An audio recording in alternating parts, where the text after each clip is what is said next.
this is. What were your thoughts on the first portion of the game before we talk about the back end?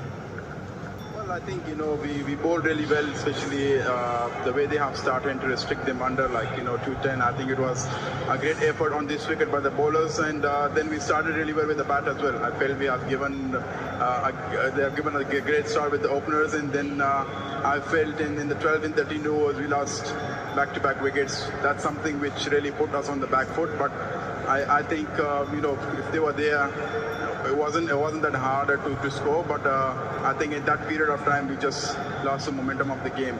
Yeah, 34 for 5, it was 127 for 2, and I know it's still hot under the collar. What would you have wished that would have turned out to be in terms of a process that period?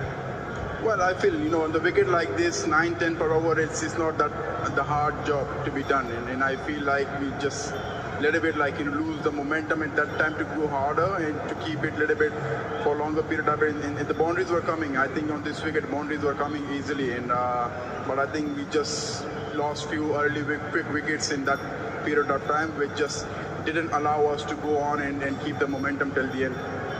Rashid W here. The middle order wars seem to continue. What are the ways to try and revive it? Sorry, I didn't hear. The middle order wars